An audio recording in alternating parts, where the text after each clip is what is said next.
Jews have lived in Belgium for almost 2,000 years. Antwerp has been called the Jerusalem of the North. Belgium used to be a safe place for Jews. Not so much anymore.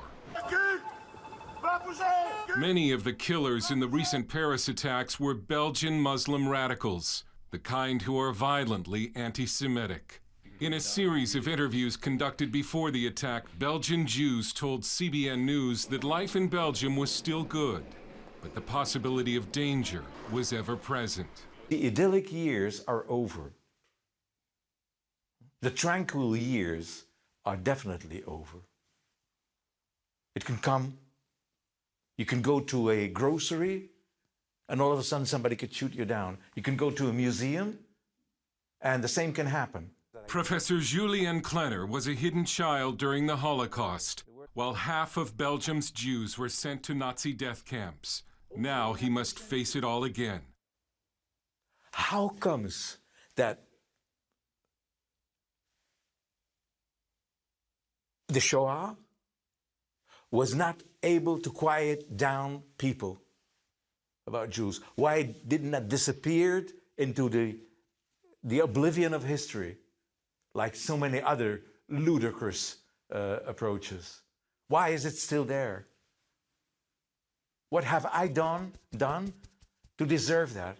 At the heavily protected Jewish Takamoni school in Antwerp, Director Jan Maas told us the school's history and how in World War II it was liberated by Allied troops. So these are all American soldiers, I think, here. The U.S. Army, USA, USA, USA, USA. We are very grateful to them. And Maas shared how during part of the Nazi occupation of Belgium, the principal at Takamoni was an SS officer. And I know from one of the former students, he told me, he got his Star of David here in school. He got it here in school. Today, the school's students are threatened again by forces in Belgium that want to kill them. Michael Greenberg is the head of Jewish studies at Takamoni. If we think that it's not enough secure to let them to go outside during the day, we keep all the students here during the day. Most of them get over the fact that, yes, for most of the activities, you need protection. You need security. At Beth Chabad Synagogue in Brussels, Rabbi Shimon Lasker said he personally thinks reports of anti-Semitism are overblown. Yet outside, they removed the sign for the synagogue because it kept getting vandalized. They came in the middle of the prayers, the Jewish security, to announce that when you go home, please be careful. Don't walk too many people together. Don't try to show that Jews are walking on the street. Could you imagine? That's what we have to think about. How to walk on the street. Today you have anti-Semitism from the left and the extreme left. Anti-Semitism that is going into a form that's called anti-Zionism. And you have anti-Semitism from the Arab and Muslim communities. Vivian Teitelbaum, a member of the Brussels Region Parliament, says the government isn't doing enough to stop it. It's being a problem in schools, it's a problem on the streets, it's a problem with graffitis on the wall, it's a problem of security, it's a problem, it's a problem in many different aspects of our daily lives. In the Flemish town of Mechelen, the Holocaust Museum has been built next door to a former German army barracks, where Jews were deported to concentration camps.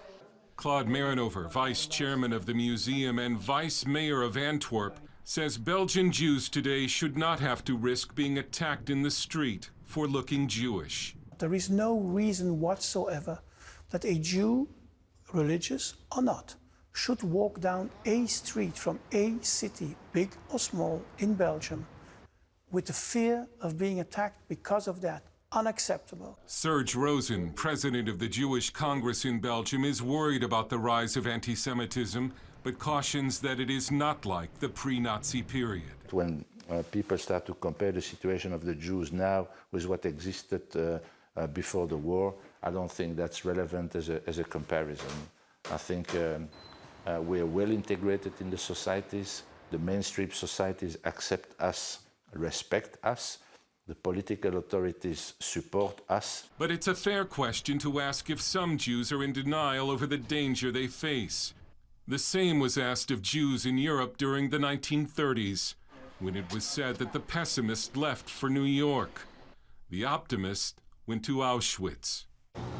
Even when the trains came for them, some Jews believed they were being taken to a better life and not to certain death. Europe today is not Nazi Germany, but anti-Semitism is worsening.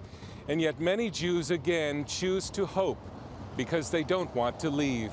But with the Muslim migrant surge from the Middle East, even more anti-Semitism is being imported into Europe. Baron Jacques Brochy is a neurosurgeon and Belgian senator. They import the conflict of the Middle East, and due to that, the message is not a message of living together, it's not a message of love, it's a message of sometimes killing Jews. For most Jews everywhere, whether to stay or go comes down to the welfare of their children. And this is where I think today the Jewish community in Brussels, I'm talking about people who were born in Belgium, are starting to ask themselves, is Belgium the place for the future of their children or the future for them to continue living? And for increasing numbers of Jews, the answer to that question is no. Security? Look, send your kids to a Jewish school here in Brussels, or even in Antwerp. What do you see? Paratroopers? Is that a normal life? After the recent Paris attack, Zaka, the Israeli emergency response team, held drills with Belgian Jews on how to deal with terror attacks and so-called mass casualty events, a clear sign that some fear the worst. Belgium has to start fighting so that its Jewish community can stay here, because a democracy that cannot defend its minorities is not a democracy anymore. Dale Hurd, CBN News, in Brussels and Antwerp, Belgium.